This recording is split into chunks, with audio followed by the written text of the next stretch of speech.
Hello po at maligayang pagbabalik. Narito po ang compilation videos na mula sa Love Stories playlist na sana po ay magustuhan po ninyo. Maraming salamat po. Unang video. Bago ko nakilala si Flor de Lisa, ako ay byudo na. Ang dating misis ko ay yumao dahil sa sakit at ang aking isang anak na babae naman ay naulila sa kanyang ina. Subalit, maging siya ay iniwan din ako. Pero bago siya umalis, may sinabi siya sa akin na kanyang lihim na maraming taon niyang itinago at natuklasan ko lamang ito nung bago siya lumisan. Mga 1 o 2 taon matapos kong mabyudo, nagkaroon ako ng isang karelasyon. Ngunit hindi din ito nagtagal. Sa kadahilanang, hindi pa ako handa na pumasok muli sa isang malalim at seryosong relasyon. Marahil hindi pa naghihilom ang nagluluksa kong puso. O marahil, ayaw kong humarap sa panibagong relasyon at magbunga ito ng bagong supling. Kahit na pumasok ako sa isang relasyon, diretso ko itong sinabi sa kanila na hindi ko intensyon na magkaroon muli ng bagong anak, na magkaroon ng kapatid ang anak ko. Ang rason sa likod ng desisyong ito, dahil ang anak kong babae ay mayroong kapansanan. Natuklasan namin na siya ay mayroong cerebral palsy nung siya ay 3 taong gulang. Kailangan niyang magsuot ng leg braces at crutches para lang makapaglakad ito. Sumagi din sa isip ko na marahil ito ay namamana o mayroong problema sa akin kaya nagkaganoon ang aking anak. Isa pa, ayaw ko ding isipin o makaramdam ang anak ko na inabandon ako na siya. At dahil ang dating karelasyon ko ay hindi sang-ayon dito, kami ay naghiwalay. Kaya naman hindi ko ito pinagtuunan ng pansin. Mas inuna ko ang pangangailangan ng anak ko, kailangan niyang magpatuloy sa therapy, mga gamot at iba pa. Hanggang sa kinailangan kong kumuha ng bagong mag-aalaga sa aking anak kapag may biyahe ako. Wala siyang makakasama, wala ding mag-aalaga sa kanya at dito ko nakilala si Flor de Lisa. Nasa mahigit na 30 anyos na ito, na bagay na isa sa mga nais ko dahil sa tingin ko ang mga ganitong edad ay mas maganda silang magtrabaho, lalo na ang pag-aalaga ng bata. Isa pa, may karanasan din si Flor de Lisa na maging caregiver sa kanilang probinsya, kaya batid kong ang kanyang pagpapasiyensya ay mahaba at alam kong magagawa niya ang kanyang tungkulin ng maayos. Hello po sir, bati niya sa akin. Hello, ito pala si Mylene, sambit ko ng nakangiti. Ngumiti si Flor de Lisa at ganoon din ang aking anak. Matapos noon, itinuro ko kung saan siya matutulog at mga gagawin niya. Maganda at maayos ang kanyang trabaho. Napansin ko din siya ay mahilig magpatawa. Marahil napansin niyang malungkot ang aking anak. Magmula kasi nung siya ay maulila sa ina, ang aura nito palaging kulay asul, malungkot at hindi ngumingiti. Pero nung dumating si Flor sa bahay namin, ang aura niya ay gumanda. Hanggang isang gabi umuwi ako ng madaling araw galing sa trabaho. Nananakit ang balikat ko sa pagod, pati na din ang ulo.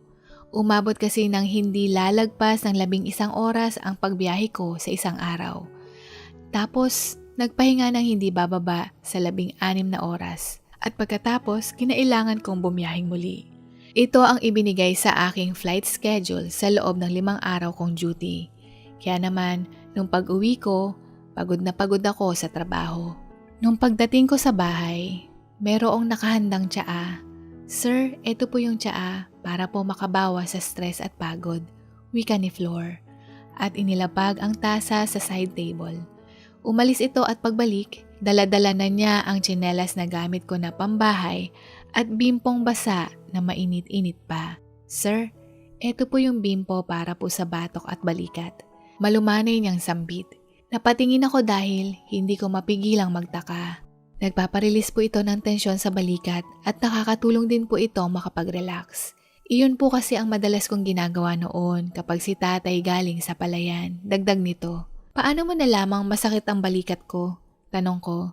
Kasi sir, nakita ko po kayo kanina pababa ng taxi. Nung bubuksan ko po yung gate, minamasahin niyo po yung leeg at balikat po niyo. Sagot niya, ganun ba? Salamat. Sagot ko, kung wala na po kayong iuutos, matutulog na po ulit ako, wika niya. Tumango ako at siya ay bumalik na sa kanyang kwarto. Habang ako ay nakaupo sa reclining chair at inilipat ang maligamgam na bimpo sa aking muka, naramdaman ko ang pagkabawas ng aking tensyon sa katawan. Pero ang tingin ko kay Flor na hindi ko mapigilang magtaka dahil ang kilos niya ay kaparehong asikaso noong nabubuhay pa ang misis ko. Sa tuwing darating kasi ako sa bahay ng alanganing oras, unang gagawin niya, bibigyan din niya ako ng tsaa. Pagkatapos ay papalitan niya ang sapatos ko ng pambahay na tsinelas. At imbes na bimpo, dediretso niyang imamasahe ang aking leeg at balikat. Sa totoo lang, ayaw ko mang aminin, pero bigla kong na-miss ang ganoong klaseng alaga na hinahanap ko. Nakalimutan ko na ang pakiramdam nito hanggang sa nung mga sandaling iyon. Sa ilang linggo niyang pananatili sa aming tahanan, gaya ng nasabi ko, napatawan niya si Mylene at ako naman ay inasikaso din niya kahit hindi naman niya iyon trabaho. Hindi ko maiwasang maobserbahan siya sa mga kilos niya nung kinabukasang iyon dahil normal at natural lamang ang mga kilos niya na sa tingin ko ako lamang ang nagbigay ng mali siya. Hanggang sa naulit itong muli. Ang trabaho ko kasi ay piloto. Kaya naman ang oras ng pasok ko sa trabaho ay minsan 3 araw, minsan 1 linggo, minsan 1 araw lang.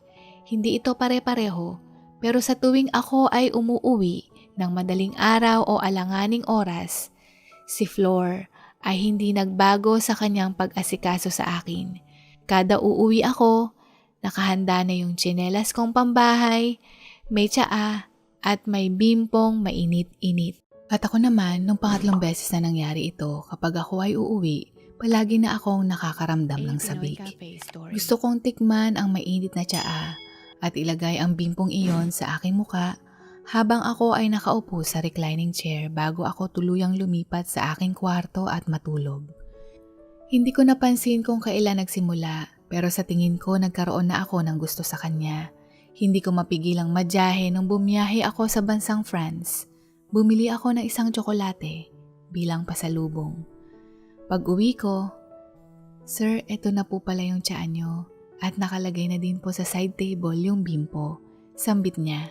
At bago siya muling matulog, Flor, yung paper bag na white, para sa'yo yan." Bigla kong sambit. Napatigil ito at pagharap sa akin. Hindi saya ang kanyang reaksyon, kundi gulat. Kaya naman bigla akong nadyahe. Gusto ko lang magpasalamat dahil sa pag-aalaga mo kay Mylene." Bigla kong sambit. "Wala po yun, sir. Pero salamat po." Sambit niya at kinuha yung paper bag.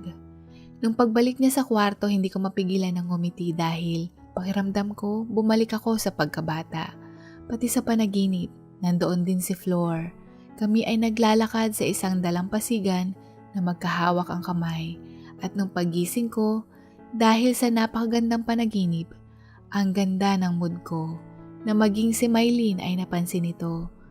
"Daddy, good mood ka ngayon ah." Sambit nito. "Oo anak," sagot ko. "Bakit daddy?" Bigla niyang tanong. "Anak, wag mo nang basagin, minsanan lang to." Pabiro kong sagot. Noong araw na ding iyon, naihatid ko si Mylene sa bahay ng kanyang lola dahil sila ay mamamasyal ng ilang araw. At ako naman ay nakatanggap ng tawag dahil kulang ng piloto nung araw na iyon, habang si Flor ay naiwan sa bahay. Inaasahan ko na mas mahabang oras ang gugugulin ko sa trabaho, pero napaaga ito dahil yung mga kasamahan kong piloto naman ang pumalit sa aming grupo. Nag-aagaw pa lamang ang liwanag at dilim nung makarating ako sa bahay. Nang meron na akong nadatnang may nakahaing pagkain sa mesa. "Tamang-tama po ang dating nyo, kakahain ko lang po," wika niya. Oo nga, nakita ko nakahain ka na," sagot ko. "Kain na po kayo," sambit niya at nagtungo sa kusina. Pag-upo ko, hindi ko mapigilang malungkot dahil ako lang mag-isa sa mesa. Kaya naman inimbitahan ko siya na sabayan ako dahil ang anak ko ay nasa pasyalan pa. Kasabayan nito, sa ilang buwan na niyang nagtatrabaho, ngayon ko lang napansin ang kanyang magandang ngiti, ang kanyang boses na malambing na tila ba ako ay sadyang nahuhulog na sa kanya. Hindi lang yan, masarap din siyang magluto na madalas kong hinahanap sa tuwing bumabiyahe ako. Matapos naming maghapunan, ako ay uminom ng alak at nanood ng TV. Inaya ko din si Flor kung nais niyang manood ng pelikula at siya ay umupo sa maliit na sofa. Habang nasa kalagitnaan ng pelikula, naramdaman ko nang may tama ng alkohol ang aking katawan at bigla kong nasabi na, "Flor, gusto kita." Hindi ko alam pero pakiramdam ko para akong totoy na nakaramdam ng matinding hiya. Yung tipong nalaman ng crush ko na may gusto ako sa kanya. Ang inaasahan kong reaksyon niya ay magugulat o para bang magbablush siya. Pero siya ay natawa at sinabing, "Sir, mukhang wala na ho kayo sa wisyo." Nung pagkarinig ko nun, mas lalo akong nakaramdam ng hiya dahil sa tingin ko, busted na kaagad. Pero naisip ko, hindi na katulad ng kabataan ko ang panahong ito. May edad na ako, mas magandang maging totoo kaysa ang magpakatorpe ako. Kaya naman umupo ako ng maayos, huminga ng malalim at sinabing, "Flor, seryoso ako, gusto kita." Sabay tumitig sa kanya. Dito na nawala ang tawa niya at napatitig din siya sa akin. Dala ng alak sa katawan, natagpuan ko na lang ang sarili ko na lumapit sa kanya. At siya ay hinagkan. Inilayo ko ng kaunti ang aking muka upang tingnan ang kanyang reaksyon. Pero nakita ko na hindi siya tumutol at itinuloy ko ito. Nung gabing ding iyon, may nangyari sa amin. Dahil sa pangyayaring iyon, nagsimula na ang aming relasyon at ako ay naging tapat din sa kanya.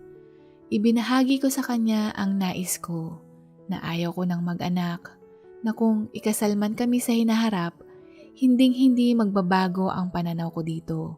Buo na ang loob ko at ayaw kong madismaya sa akin ng anak ko, lalo na sa kalagayan niya. Sa simula pa lang, nais ko na sa isang relasyon na tapat, kaya nasabi ko ang nais ko kung handa ba siyang pasukin ang relasyong ito. Batid kong hindi mo kaagad masasagot kung ano ang nais mo. Pero maaari itong magbago sa hinaharap, lalo na ang mga kababaihan ay nais magkaroon ng sariling anak. Pero Flor, hindi ko ito magagawa lalo na sa kalagayan ni Mylene. Sana maintindihan mo ako. Sambit ko. "Opo sir, naintindihan ko po." Sagot niya. "Sir?" Sambit ko. "Tawagin mo na lang ako sa pangalan ko." Dagdag ko at nakita ko siyang tumango. "Naintindihan ko po ang punto nyo. Maging ako ay may edad na rin. At nais ko rin maranasan na may magmahal sa akin. At kung ganitong paraan mo po maipapakita, walang magiging problema sa akin dahil tanggap ko ito. Ang pinakamahalaga, ikaw ay mamahalin mo din ako ng buong puso. At kung iyon nga ang nais o nararamdaman mo, mapayag ako sa kondisyon mo para sa ating relasyon." Paliwanag ni Flor. Walang kasing galak ang puso ko nung sinabi niya iyon. At natanong ko siya kung kailan nagsimula siyang nagkaroon ng gusto sa akin. Sinabi niya nung unang bigay ko sa kanya ng tsokolate at matapos nito, nasundan pa ito. Bukod dito, nahalata din niyang madalas akong tumingin sa kanya, kaya naman nagkaroon siya ng suspetsa at pinatunayan ko lamang ito nung inamin ko ang nararamdaman ko sa kanya. Kasabayan din ito, hindi ko rin pinatagal at ipinaalam ko din sa anak ko ang tungkol sa aming relasyon. Ayaw ko din na magkaroon ng ilangan at nagpapasalamat naman ako dahil nung sinabi ko sa kanya ang tungkol dito, "Masaya ako para sa'yo, Daddy," sabi ni Mylene sa akin. Sa mga lumipas na panahon, naging maayos ang aming pagsasama. Para na kaming isang pamilya sa loob ng bahay. Si Flor, mas maasikaso pa siya sa aming mag-ama. Nakita ko din ang kanyang mga magulang nung lumuwas ng Maynila, isang beses nung kaarawan ng kanyang ina. Napag-alaman ko din na sila ay 4 na magkakapatid, pero isa sa mga kapatid niya ay yumao na, kaya 3 na lamang sila.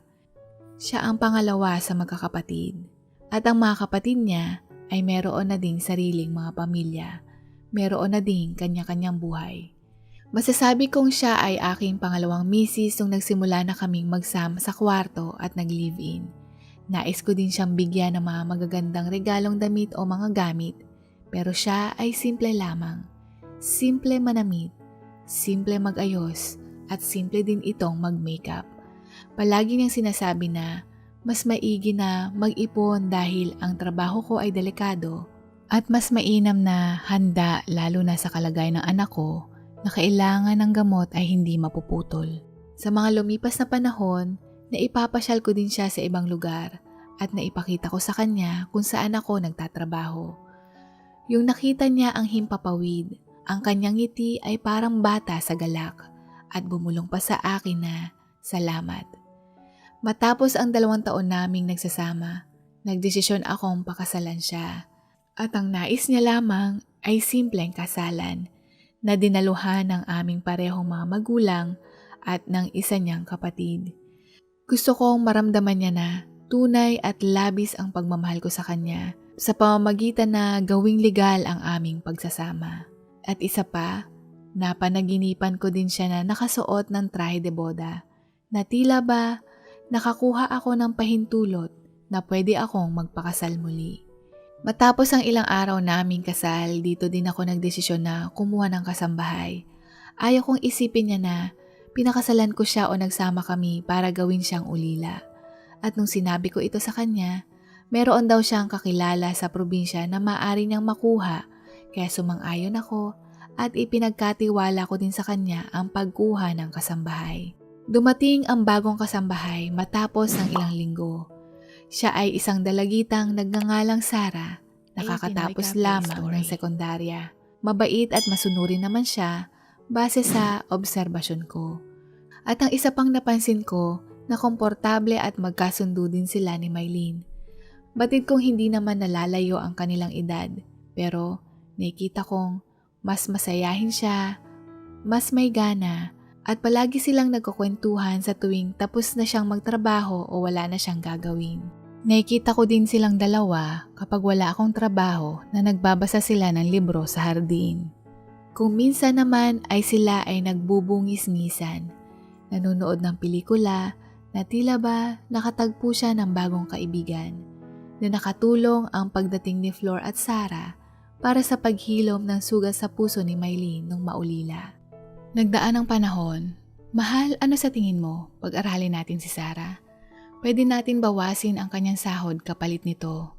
Nasasayangan kasi ako dahil ang bata pa niya na mabigyan siya ng pagkakataon na gumanda din ang kanyang buhay sa pamamagitan ng edukasyon.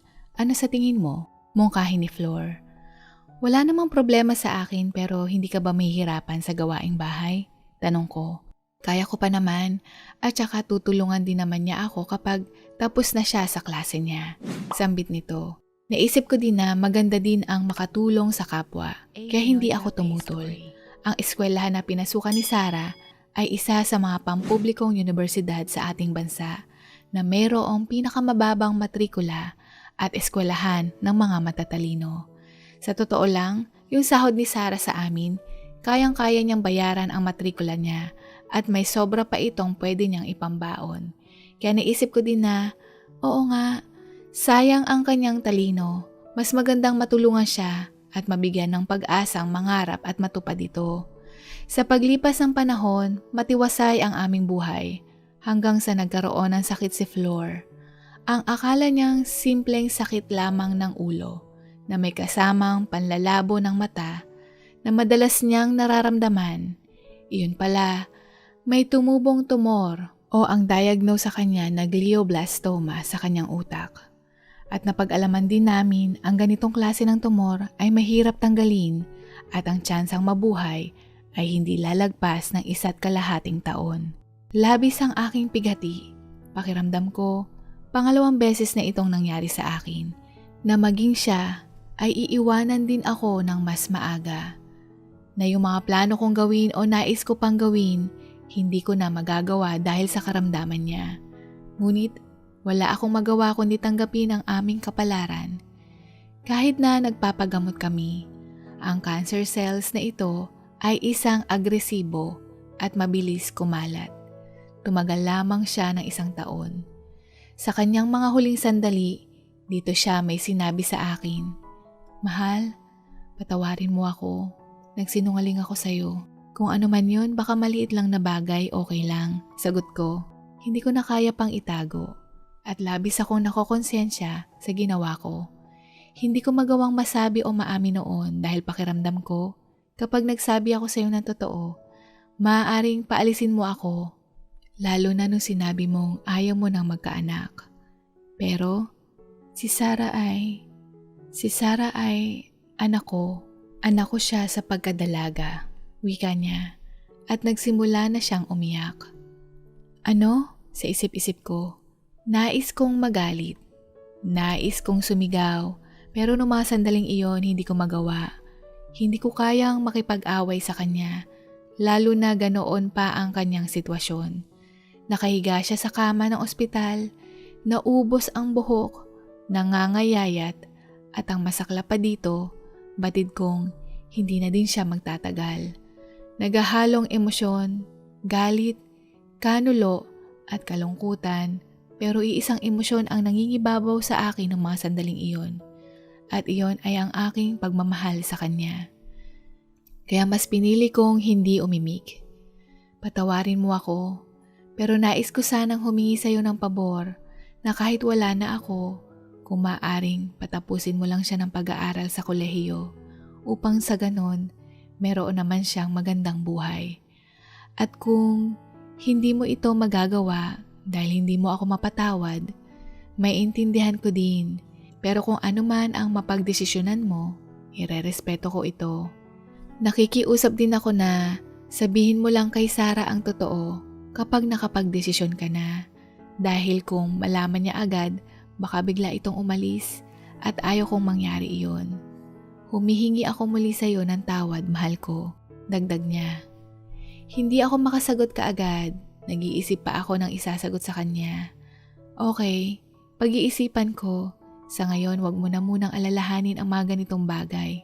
Ang importante, magpalakas ka. Sagot ko, sabay hinalikan ko siya sa pisngi. Ngunit nung gabing iyon habang siya ay natutulog, tuluyan na siyang hindi gumising. Hindi ko man lang siya nasagot. Bigla na lang siyang lumisan. Nung lamay at libing, hindi ko mapigilan na mapatingin sa kanya sa bandang likuran at doon siya nakaupo na tahimik na umiiyak. Pakiramdam ko, ang sama ko dahil hindi ko man lang masabi na dito ka umupo kasi nanay mo din siya. Hindi ko din masabi ang totoo dahil baka bigla din itong lumayas. Lalo na si Mylene na labis ding nagluluksa sa pagkawala ni Flor na ayaw ko pang madagdagan ang pagdurusang ito. At ang puso ko ay muling dumudugo dahil sa pangalawang pagkakataon, ang misis ko ay iniwan akong muli. Habang ako ay nasa sala, tulala, nalilito at may matinding dilema hanggang sa meron akong naramdamang kamay sa aking balikat. Si Mylene na ngayon ay dalagita na rin. Dad, what's wrong? Tanong nito. It's alright, you can tell me. Dagdag nito. At dahil kailangan kong ilabas ang saloobin ko, ibinahagi ko sa kanya ang sekretong natuklasan ko. Sa totoo lang, I don't know what to do. Dagdag ko. Dad? Ako din. I need to confess. Kaya nung nakita kitang nakaupo, sa tingin ko it's time na. Sagot nito. I know about Sarah from the moment she came. Sabi niya, hindi niya intensyon na magsinungaling sa akin. Pero hindi ito alam ni Mama Flor na alam ko.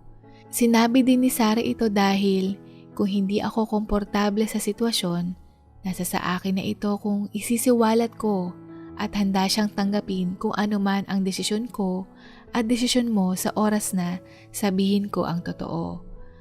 I am sorry for keeping a secret, Dad. But for me, she is really nice. Like I found my sister. I consider her as a family. Mama Flor and Ate Sarah, they were both nice, fun, and loving people. I know you have a good heart. You will make the right decision. Wika ni Mylene.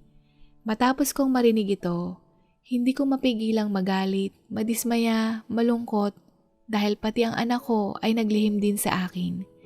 May parte kasi sa puso ko na hindi ko matanggap ang pagsisinungaling. Para akong sinaksak sa likuran, hindi ko kaagad matanggap ang sitwasyon. Kaya dito na ako magulgol upang ilabas ang hirap at ang sikip ng dibdib ko. Sa kabilang banda, ang anak ko matagal nang alam ang sitwasyon. Kaya pala nagkasundo silang dalawa. Sa palagay ko, hindi man madali pero mas maigi na tuparin ko ang pangako ko na patatapusin si Sarah para kay Flor. At kung papaalisin ko naman si Sarah, baka si Miley naman ang masaktan lalo na sa sitwasyon namin. Kayo po, ano po ang opinion nyo? Wala pa po akong maisip na malinaw na gagawin. Pero iisa lang ang alam ko, na lahat ng ito ay lilipas din sa tamang oras at panahon. Maraming salamat po. Pangalawang video. Matapos ang mahigit na 2 dekada kong nagtrabaho sa abroad, napilitan akong bumalik sa ating bansa kahit na alam kong wala na akong pamilyang babalikan. Ang mga kaibigan ko naman ay matagal nang wala kaming ugnayan. Kaya naman, habang nag-eempake ako ng gamit, hindi ko mapigilan na bumigat ang aking pakiramdam. Tila ang bigat-bigat ng aking dibdib. Pero hindi ko inaasahan pag uwi ko ng Pilipinas, may lihim akong malalaman na nagpaluha sa akin ng labis. Ako ay ipinanganak at lumaki sa probinsya. Masasabi kong isa ako sa mga batang yagit. Malaki ang t-shirt, may butas ang tsinelas, o minsan madalas magpaa. Lumaki ako sa pangangalaga ng aking lolo at lola. Wala na kasi ang mga magulang ko na parehong pumanaw sa sakit. Nung 3 taong gulang ako, si tatay ay yumao sa sakit na tuberculosis. Samantalang si nanay naman ay yumao sa sakit dahil nagkaroon siya ng bukol sa matris. Hanggang sa lumaki ito at tuluyan na din siyang kinuha sa akin. Kaya elementarya pa lamang ako, wala na akong mga magulang. Naalala ko nung unang kita ko kay Minerva ay binigyan niya ako ng candy dahil nakita niya akong umiiyak. Eto, Christopher candy, isa sa iyo at isa sa akin. Sambit niya, sabay tapik niya sa balikat ko. Salamat, sagot ko at binuksan ang wrapper at kinain. Nung mga sandaling iyon, pumasok ako sa eskwelahan matapos ilibing ng aking ina. Labis akong nalulungkot. Hindi ko mawari o maipaliwanag ang lungkot na nararamdaman ko sa pagkawala ni nanay. At sa isang sulok, ako ay humihikbi at dito niya ako nakita. Hindi ko alam yung feeling pero alam ko yung lungkot na nararamdaman mo. Dagdag niya habang kami ay kumakain ng candy. Ako nga, hindi ko kilala ang mga magulang ko. Hindi ko alam kung saan ako nanggaling. Sabay tumingin sa akin ng may kibit balikat at nagpatuloy siya. Pareho tayong ulila na. Gusto mo bang maging kaibigan ko? Ako naman ay tumango. O siya, tahan na. Mamaya pagtapos natin sa paaralan, sumama ka sa akin at maipapakita ako sa'yo. Tugon niyang nakangiti. Nagtungo kami sa isang sapa. Malinis, nakaka-relax yung tunog ng tubig na umaagos at ang napakagandang himig ng inang kalikasan. Naupo ako at ipinikit ang aking mga mata upang namnamin ito. Ito ang paborito kong lugar. Dito ako nagpupunta sa tuwing ako ay malungkot.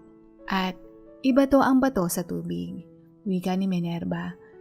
Yung hawak niyang bato ay ibinato niya sa tubig at ako ay namangha dahil yung batong iyon ay tila ba parang naging bola at nakailang beses tumalbog sa tubig bago ito tuluyang lumubog.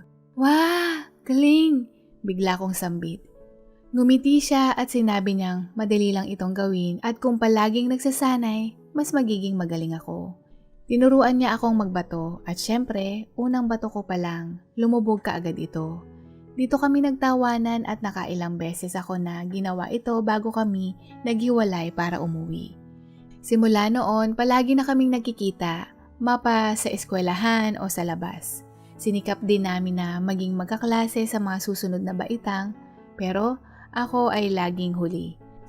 1 taon lang kami magkaklase at iyon din ang panahon na una kaming nagkita. Gayunpaman, kahit hindi kami magkaklase, ang mahalaga, pareho kami ng paaralan at grade level sa elementarya. Parehas pa din ang oras ng aming pasok at pag-uwi. Tuwing araw ng Biyernes, magpupunta kami sa sapa at doon maglalaro ng bato. Magpapaligsahan kung sino ang pinakamaraming talo ng bato bago ito lumubog sa tubig. Bukod doon, meron din malapit na bundok at kami ay nangunguha ng kung ano-anong pwede naming kainin. Merong mangga, kaimito, kasoy at kamyas. Ako ang madalas umakyat sa puno dahil tinuruan ako ng lolo ko kung paano tingnan yung mga sanga at kung ano ang dapat tapakan para hindi madisgrasya. Marunong din akong umakyat ng puno ng nyog na isa sa mga mahirap na punong akyatin. Karamay namin ang isa't isa mula sa pag-aaral, mula sa mga problema ko kung pinapagalitan ako ni lolo o lola, mula sa problema niya sa bahay na tinutuluyan niya. Hindi ito bahay ampunan, bahay ito ng isang mag-asawang magsasaka. Ang kwento sa kanya, may nakilala daw ang kanyang nanay-nanayan na babae, naging magkaibigan sila pero nabuntis ito. Nung nanganak, pinakiusapan daw yung nanay-nanayan na pansamantala muna niyang iwan yung bata. Yung pala, iniwan na niya ito. At dahil nais niyang mapag-aral ang bata, ipinarehistro niya ito sa pangalan nilang mag-asawa. Batid niya ito dahil hindi naman inilihim ng mag-asawa na kumukupkup sa kanya hinggil sa kanyang pagkatao. Nung kaarawan niya nung kami ay first year high school, nais ko siyang bigyan ng regalo pero wala naman akong pera. Kaya ang ginawa ko, namitas ako ng mga bulaklak. Gumawa ako ng bouquet na gaya ng napanood ko sa telebisyon ng aming kapitbahay.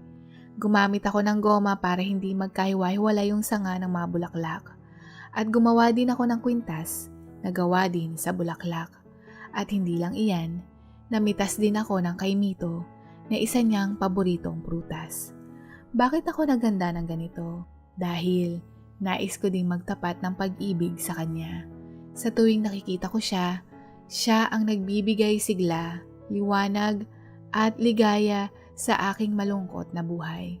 Sa tuwing nakikita ko siya, ako ay nagkakaroon ng motibasyon sa pag-aaral. Sa tuwing nakikita ko siya, ang tibok ng puso ko ay bumibilis. At sa tuwing nakikita ko siya na may kausap na ibang lalaki, ang puso ko ay nagseselos. Simula nung mapagtanto ko na may gusto ako sa kanya, ayaw ko nang patagalin pa ito at aminin sa kanya upang malaman ko din ang kanyang sagot kung pareho ba kami ng nararamdaman. Nung nagtapat ako sa kanya, hindi, bigla niyang sagot. Hindi ko maiwasang malungkot kasi narinig ko na ang salitang hindi. Tapos bigla siyang natawa, mas lalo akong nakaramdam ng hiya. Ano ba yan, Christopher?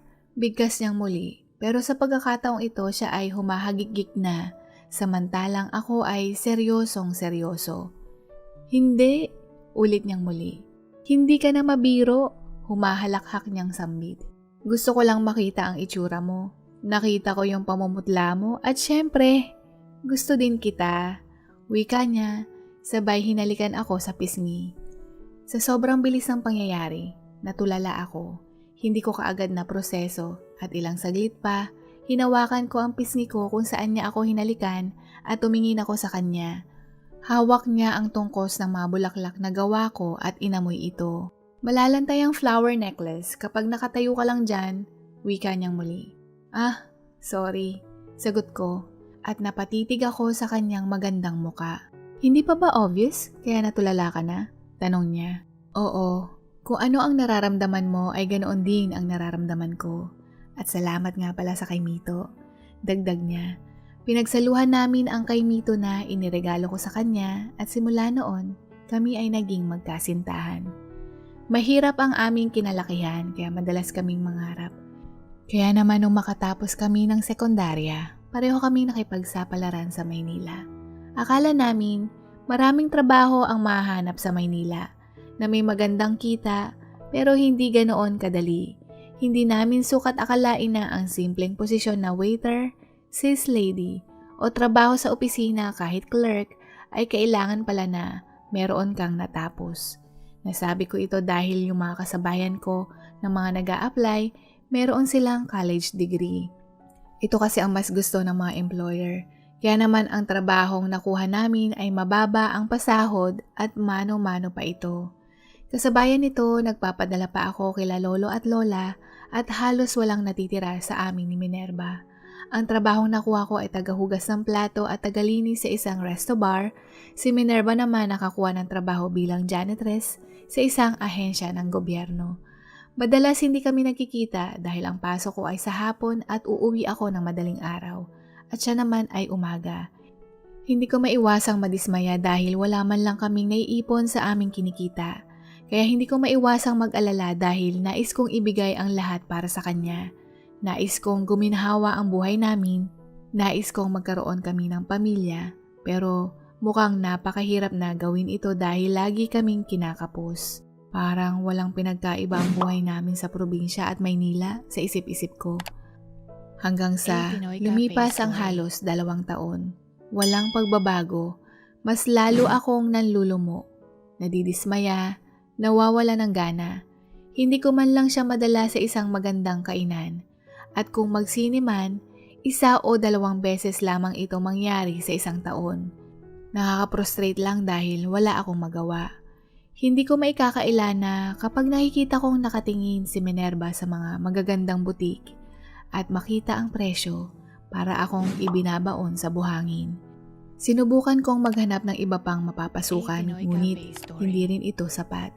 Hanggang sa isang araw, pauwi ako at may narinig akong balita mula sa aming kapitbahay.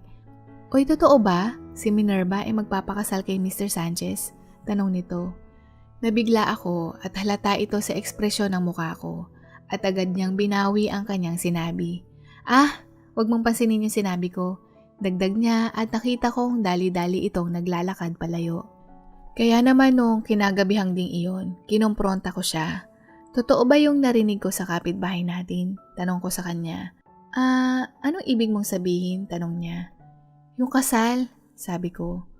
"Hindi totoo yan," pagtanggi niya. Habang ako ay nakatingin sa kanya ng diretsyo. Ibinahagi niya na bukod sa pagiging janitress, tumanggap din siya ng part-time bilang tagalinis at isa sa napasukan niya ay bahay ni Mr. Sanchez. Siya ay isang negosyante na mayroong 2 palapag na bahay. Siya ay byudo, walang anak at 2 dekada ang tanda sa kanya. At tinanong ni Mr. Sanchez si Minerva kung nais niyang maging bagong misis nito. Sa totoo lang, hindi ko masisisi si Mr. Sanchez dahil maganda si Minerva. Morena, makintab at mahaba ang buhok, maganda ang ngiti, may katangusan ang ilong na maaari siyang mag-artista. At syempre nung marinig ko ito sa kanya, hindi ko mapigilan na parang may sumuntok sa aking puso. Matapos niyang magkwento, hindi ako nakapagsalita at dumiretso akong natulog. Pero hindi ako makatulog. Buong magdamag akong nag-iisip. Ito na ang pagkakataon na gumanda ang kanyang buhay. Ito na ang pagkakataon na siya ay magbuhay reyna. Mabili ang mga nais niyang bilhin. Hindi na siya hanggang sa tingin lamang kapag magpupunta siya sa mall. Tama ang desisyon ko, sa isip-isip ko. Mas importante na gumanda ang buhay niya na bagay na hindi ko maibibigay sa kanya. Isa pa, kilala ko din si Mr. Sanchez na mabait at matulunging tao. Dahil sa kanyang katangiang ito, alam kong nasa mabuting kamay si Minerva. At nung gabing iyon, ako ay nagdesisyon na magpakasal siya at hiwalayan para makapagsimula siya ng magandang buhay. Maaga akong gumising. Intensyon kong ipagluto siya ng almusal. At matapos nito, sasabihin ko sa kanya ang napagdesisyonan ko. Nung sinabi ko sa kanya ang plano ko, Hindi ako papayag, hindi ito maaari." Umiiyak niyang sambit. "Minerva, hindi ko maibibigay ang karangyaang nararapat sa iyo. Hindi sapat ang pagmamahalan natin. Hindi ito makakabusog. Hindi ito makakabili ng mga pangangailangan natin. At kahit isa man lang sa ating 2 ang guminhawa, masaya na ako. Mahal kita, Minerva, at ang nais ko lamang ay maganda para sa iyo." Wika ko at nagsimula na din akong lumuha. Dito ay humahagulgol na si Minerva at niyakap ko siya. "Sige na, please. Gusto kong gumanda ang buhay mo at ito ang paraan." Malungkot kong sagot. "Ayoko, parang awa mo na. Hindi ko kaya." Humihikbi niyang sagot. Pero ako ay nagmatigas. Dahil kung ako ay makikita niyang ako ay nasasaktan, alam kong hindi papayag si Minerva at nais ko siyang magtagumpay. Nasa 3 taon na kaming magkasama sa Maynila pero hindi ko man lang siya mapakasalan. at sinabi ko sa kanya na ako ay babalik na sa probinsya. Nung napapayag ko ito at sinabi na handa siyang magpakasal, bago kami maghiwalay, sinulit namin ang mga huling sandali na kami ay magkasama. Nagluto ako ng aming paboritong pagkain at naghanap din ako ng kay Mito na paborito niyang prutas. At bukod doon, ilang beses din kami nagsiping bago kami tuluyang magkahiwalay. Sa loob lamang ng 2 buwan, sila ay nakatakdang ikasal. At isang araw bago sila ikasal, kami ay tuluyang nagpaalam sa isa't isa at iyon din ang huli kong kita sa kanya. Niyakap ko siya ng napakahigpit, huling halik at titig sa kanyang muka. Ang kanyang maamo at magandang muka, ang aking pinakamamahal, nag-iisang babae sa puso at buhay ko. Mahal na mahal kita, Christopher, malambing niyang sambit. Mahal na mahal din kita, sagot ko at pilit kong hindi lumuha. Nung bumalik ako sa probinsya, nakakuha ako ng trabaho sa isang restaurant bilang tagahiwa ng mga recados. Lumipas ang panahon, tumutulong-tulong din akong magluto. At dito ko natuklasan na meron pala akong talento sa pagluluto at malasahan ang bawat sangkap sa isang putahe. Iminungkahi ng may-ari ng restaurant na kumuha ako ng certificate sa pagluluto para pwede akong maging assistant chef o chef balang araw.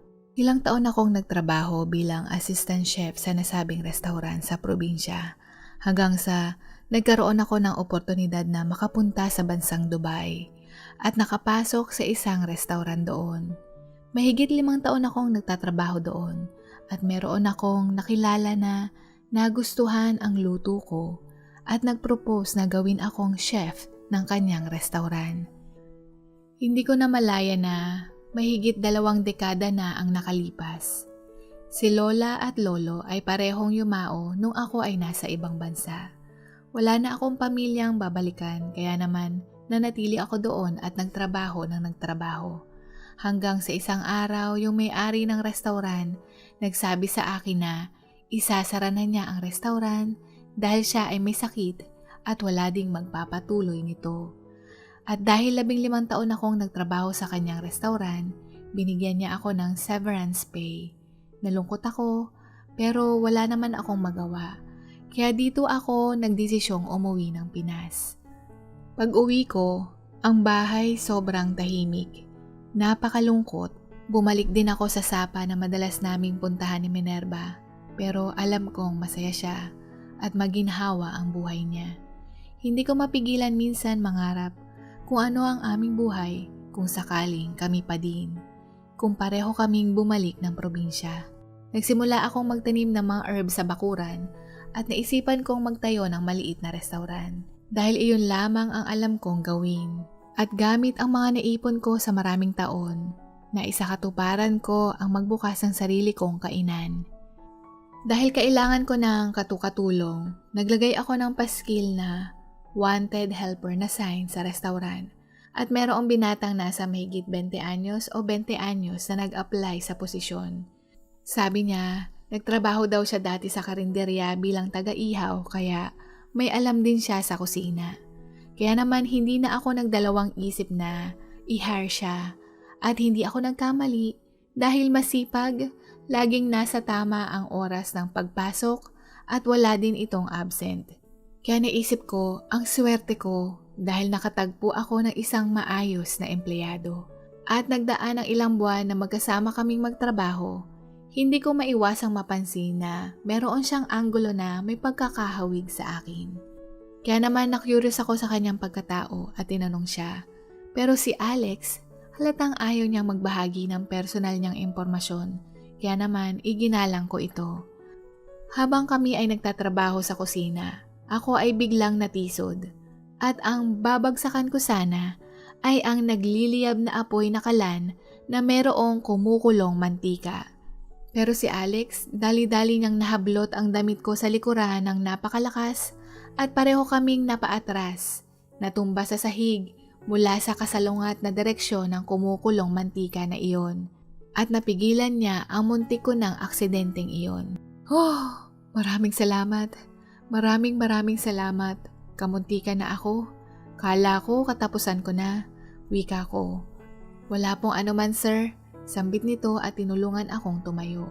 Nung nagsara kami ng restaurant, inaya ko siyang uminom ng beer at ipinagluto ng masarap na sisig para sa aming pulutan. Matapos ang ilang bote ng beer, nabanggit ko na dahil utang ko sa kanya ang buhay ko, nais kong magbigay ng pasasalamat sa pamamagitan ng pag-imbita sa kanyang pamilya sa restaurant at kami ay magsalo-salo. Tumango lamang siya at sumagot na sasabihin daw niya sa nanay niya. At sa pagkakataong ito, nagtanong ako muli hingil sa kanyang personal na buhay. Sumagot siya na matagal nang patay ang kanyang ama at silang dalawa na lang ng kanyang ina ang naiwan. Ngunit makalipas ang 3 araw, 1 linggo hanggang 3 linggo, hindi pa rin niya dinadala ang kanyang ina. Kaya naman nagtaka ako at tinanong siya, Alex, kailan kayo pupunta ng nanay mo? Sir, abala lang po kasi si nanay. Hayaan niyo po sa susunod. Sambit niya. Ganito na lang, mag-set na lang tayo ng date. Sa susunod na linggo, isasara ko ang restaurant para sa pagdating nyo, iintayin ko kayo. Wika ko. Tumango lamang siya at bumalik sa kanyang ginagawa. Matapos na ang insidenteng iyon, normal pa din si Alex. Yung mga kilos at galaw na walang pinagkaiba na parang wala lang sa kanya iyon. Samantalang ako, nahihiya ako dahil hindi ko man lang masuklian ito. Bukod doon, dahil siya lang naman ang kilala ko at paparating na din ang kaarawan ko, kaya naman itinakda ko ang petsa kung kailan sila darating. Para nang sa ganon, hindi ako nag-iisang kumain at magdiwang. Hindi naman nila alam na birthday ko. Ang mahalaga, hindi ako malungkot sa araw na iyon. Malibang at may makausap ako sa isip-isip ko. Tinanong ni Alex kung meron akong maitutulong sa araw na iyon. Pero ang sabi ko, magpahinga siya at sabay na lang silang magpunta ng kanyang ina dito. Nagplano ako ng mga putahing lulutuin. Nagluto ako ng pasta, chicken biryani, garlic butter, lamb chops, sisig para sa pulutan, at para sa aming dessert, gumawa ako ng espesyal na kay Mito ice cream. Ito ang napili kong ihanda. Inayos ko din ang table settings. May napkin, may dekorasyong bulaklak na disenyo na may kaunting pagkakahawig sa mga fine dining. Talagang pinaghandaan ko ito dahil nais kong maiparating sa kanila na taus-puso akong nagpapasalamat sa kabayanihan ni Alex. Kung hindi dahil sa kanya, malamang nakaratay ako sa ospital ngayon. Na nasa ospital din ako magdidiwang ng kaarawan ko. At ang masakla pa dito, ang maliit kong restaurant may iwang nakasara at meron ding may iwanang bayaran. Kaya yung paghahanda ko ng mga pagkain iyon, walang kapantay. Nung pagdating nila, ang una kong nakitang pumasok ay si Alex at sumunod ang isang babae sa likuran niya. Pero napatigil ako ng hakbang nung makita ko kung sino ang babaeng iyon. May kulubot na ang kanyang muka, madaming puting buhok, pero hindi ako nagkakamali dahil ang babaeng iyon ay walang iba kundi si Minerva. Nang mapagtanto ni Minerva na nakilala ko siya, nakita ko na kaagad itong umatras. Wait, sandali lang, please. Upo ka, sambit ko. Nakita kong nauna nang umupo si Alex, pagkatapos si Minerva at ako. Hindi ako makapagsalita. Si Alex, binuksan ang lata ng soft drinks at nagsimulang uminom. At base sa kanyang reaksyon, batid kong wala siyang alam na dating karelasyon ko ang kanyang ina. Si Minerva naman ay nakayuko samantalang ako nakatitig sa kanya. Hindi ako makapaniwala na nakita kong muli ang nag-iisang babae sa puso ko.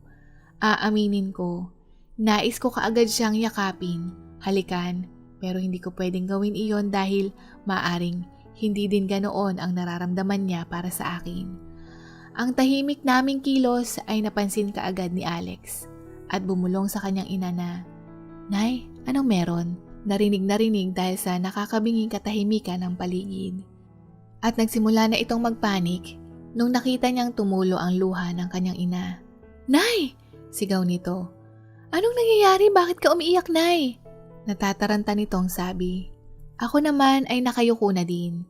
Dahil nais kong itago na namumuo na din ang aking luha. Nababalutan ng labis na emosyon ako nung mga sandaling iyon. At si Alex? Nay, bakit ka umiiyak? Anong nangyayari? Pinipigilan na niyang umiyak pero batid ko sa kanyang boses dahil ito ay pumiyok. Batid kong tumingin siya sa akin at ito ay tumahimik dahil sa pagkakataong ito, ang luha ko ay tumutulo na din at tumahimik na lang si Alex. Nag-iintay ng kasagutan sa kanyang ina. Pakiramdam ko, napakatagal na oras o panahon ang lumipas bago pa siya nagsimulang magsalita. Christopher, tagal na ng panahon. Pasensya ka na. Pero masaya ako na nagkita tayong muli. Malumanay na sabi ni Minerva. Ako din, tagal ng panahon. Sambit ko at ibinahagi ko sa kanya ang nangyari sa akin magmula noong kami ay naghiwalay. At matapos kong magkwento tungkol sa aking buhay, ikaw, kamusta ka na? Tanong ko. Matapos nating maghiwalay, ako ay nagpakasal at wala pang 1 taon ako ay nanganak. Maganda at maayos ang buhay namin. Pero tumagal lamang ito ng 5 taon dahil namatay sa sakit si Mr. Sanchez. Hindi ko alam na sa kanya ding pagpanaw ay meron din pala itong kalakip na paghihirap. Sambit niya. Ayon sa kwento niya, nung pumanaw ang kanyang asawa, akala niya yung negosyo nito ay nasa maayos at mabubuhay sila. Yun pala, marami itong pinagkakautangan.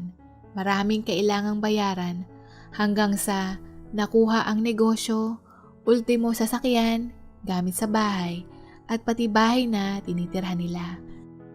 Kaya matapos ang 3 taon mula noong pumanaw ang kanyang asawa, bumalik sila ng probinsyang mag-ina at dito na sila naninirahan dahil wala siyang makuhang magandang trabaho doon. Sa probinsya kasi kahit mababa din ang sahod, mababa rin ang mga bayarin at bilihin. Marami siyang napasukang trabaho at palipat-lipat din hanggang sa nakapasok siya sa isang malaki-laking karinderya. Dito siya nagtagal. Dito din kasi kahit may tira, pwede siyang mag-uwi ng ulam na pwede nilang makain. Sa nasabing karinderyang iyon, libre din ang pagkain ng tanghalian at nahatian niya ang kanyang anak. Naging malapit sa may-ari. At nung malaki-laki na si Alex, nagsimula na din itong maging helper ng karinderya. At siya ang nakatoka sa pag-iihaw, kaya may alam din ito sa kusina. Sorry Minerva, sambit ko, dahil hindi ko mapigilan ang maawa sa sinapit niya. Akala ko, doon na natatapos ang kanyang kwento ng buhay. Ngunit, hindi pa pala. Dahil, makaraan ang ilang minutong katahimikan, nagsalita siyang muli. May isa pa akong bagay na nais kong ipaalam sa'yo. Natuklasan niyang buntis siya, pero nung mga sandaling iyon, kakakasal pa lang niya. At dahil hindi niya maitatago ito, sinabi niya iyon kay Mr. Sanchez. At tinanggap daw nito ang batang nasa sinapupunan niya. Nung ipinanganak ang bata, inilagay ni Mr. Sanchez ang pangalan niya bilang ama. Batid din ni Mr. Sanchez na hindi siya ang ama ng bata dahil baog pala ito. At dahil handa siyang akuin ang responsibilidad, sinabi ni Mr. Sanchez sa kanya na hindi na niya kailangang kontakin o sabihin sa akin ang totoo. Ginawa niya ang sinabi ng kanyang asawa para wala ng gulo, lalo na sa kabaitang ipinakita sa kanya, kaya hindi niya magawang suwayin ang utos nito. Habang ako ay nakikinig, hindi lang ako ang nagulantang sa revelasyong ito, maging si Alex na nakita kong nalaglag ang panga. Kaya pala, may anggulo siyang kamukha ko. Ay, kaya pala, may pagkakahawig kami. Bigla kong sambit. Napangiti ng kaunti si Minerva. Patawarin mo sana ako. Hindi ko alam kung paano magsisimula. Pero dahil ako ay naging mahina, hindi ko na ipagtapat ang totoo. At nung nabalitaan kong nakabalik ka na at naghahanap ng helper sa restaurant, ako ang nagsabi sa anak ko na mag-apply sa'yo. Sa ganitong paraan, at least, kahit papaano, magkakilala at magkasama kayo. Hindi ko alam kung paano ako hihingi ng tawad sa'yo. Wika niya. Tawad? Hindi. Ako dapat ang humingi ng tawad sa'yo. Sana noon pa lang nangamusta na ako sa'yo.